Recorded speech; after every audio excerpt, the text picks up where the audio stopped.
Hi there, I'm Nancy Dallins with the Tampa Bay History Center, Director of Education, here to tell you a fabulous story about the USS Tampa, World War I, and the mural behind me. The story is depicted in this beautiful mural outside the Tampa Bay History Center.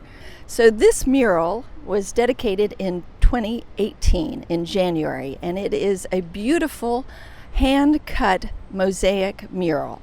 And it was brought here by Carl and Sandra Bryant from Washington State, and it tells the story of the USS Tampa and its part in World War I.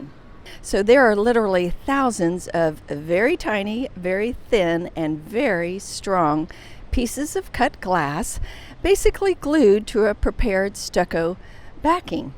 So it is 10 feet by 23 feet long, and you can see that it tells the story of the USS Tampa in little vignettes, in a painterly style, I would say.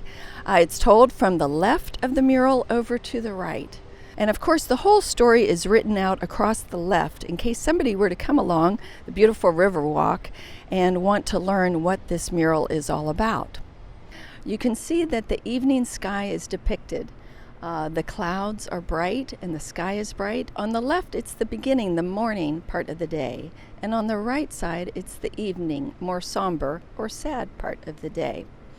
So in the center is our ship, the USS Tampa, but it was originally called the USS Miami.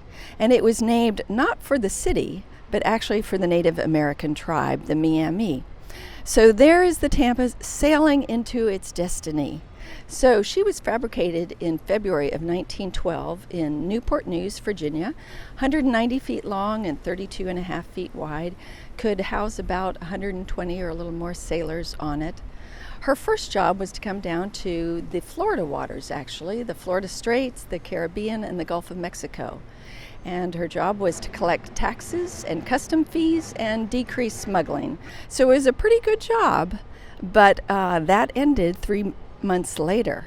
In April of 1912, a big event happened in maritime history, and that was the sinking of the Titanic. Now, the Titanic is also seen in our mural right here. From the T in Tampa, if you look straight down, there's some big white things. These are glaciers and icebergs. Peeking out among the icebergs is a very large ship, the Titanic. Now, the sinking of the Titanic was, of course, a huge disaster and a big change in maritime history. And at that point, 13 nations around the country, around the world really, that used that waterway, Nova Scotia and Newfoundland, decided they needed what's called an ice patrol. And the ice patrol would be ships that would note the locations of the floating icebergs so there would not be a Titanic disaster in the future. So our crew and ship decided to change their job, and they would go up from April to July for the next 3 years and patrol for icebergs. Look up in the upper left corner, and then you'll see some ships that might look pretty familiar. At least if you're from Tampa or Florida, you might recognize the Gasparilla ships and the flags up there. Yes, the crew of this ship was invited to participate in Gasparilla each year for 5 years straight. Gasparilla started in 1904, and it's a huge celebration. It honors a legendary pirate named Jose Gaspar. The pirates come in, they invade the city, they take the keys, and there's a big parade and celebration. So you can imagine the sailors were very excited to be a part of that. Also in the mural, you would see H.B. Plant's Hotel. Right there with the beautiful silver minarets. That is now an icon of Tampa, of course. There's the outline of the Florida Peninsula in green. And that's tucked away in there. Very clever of the artist to add that. You see a couple waving, a man and a woman. And that represents the heartfelt feelings from the community to the crew of the Tampa. They really, really loved the sailors that were on board. There's the state bird, the northern mockingbird, the roseate spoonbill, seagulls, and also beautiful hibiscus along that left side.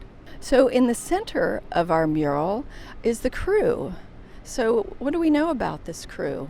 Well, they worked very hard, and as I said, many of them had strong connections to Tampa. In 1918, of the crew that was on board, 39 were actually from Florida. And of that 39, 24 were actually from Tampa. This includes sets of brothers, cousins. There were 3 African Americans on crew, and there was Algie and Arthur Bevins, who are pictured on the right side of the mural. Algie worked for Furman Motor Car Company, which is still around today. So they were doing their job and patrolling the waters in the North Atlantic, as well as coming down and going to the Gasparilla Festival, of course. And then in 1916, they changed their name officially from the USS Miami to the USS Tampa. And that represented their love for the city, of course.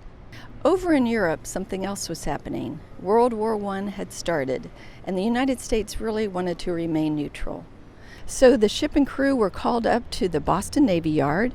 They were given a new coat of paint, some bigger machine guns, and in the masts were put crow's nests. So our crew would start looking for periscopes and submarines instead of icebergs. So their new assignment was to go to Gibraltar. The Rock of Gibraltar is pictured in the mural there above the red patch on the right side. And Gibraltar is at the southern end of the Spanish Iberian Peninsula. The USS Tampa was there with 5 other ships. They were part of Ocean Escort Service, and this job would involve escorting convoys of ships to safe harbor in England to deliver supplies and goods. A convoy is depicted in the mural at the lower right side as well. And so a part of a convoy, you'd have your merchant ship in the middle, surrounded by trawlers, torpedo boats, and cutters, just like the USS Tampa. So it was able to do this job for 11 months, wonderfully. There were 19 total missions, and they really helped decrease the number of losses. Only 2 ships were lost in that entire time. So the USS Tampa was doing its job. The boys were working very hard. They sailed 3,500 miles each month, and they worked 50% of the time at sea. So it was a tough job. Unfortunately, disaster did strike, and in September of 1918, it completed its last mission, escorting a convoy up to England, headed out to its port of call for the evening. Sailors in the area heard a huge explosion.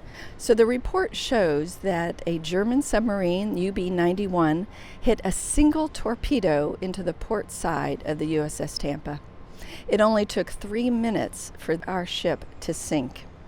There were no survivors.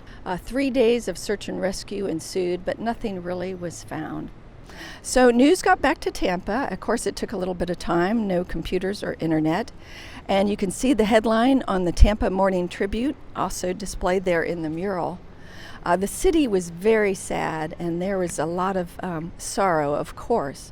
The mayor at the time was Mr. D.B. McKay, and he called for the flags to be flown at half-mast for 30 days. So that's the story of the USS Tampa. The mural also depicts some of the memorials that exist to honor this crew. In the upper right side is the Brookwood American Cemetery in Surrey, England, that is dedicated to all the lost sailors in World War I.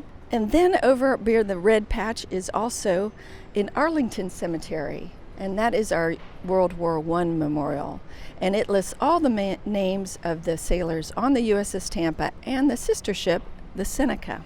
So it was on this site that we had a dedication ceremony in 2018, where we had dignitaries from Tampa, the Coast Guard, and surviving members of the family of the crew.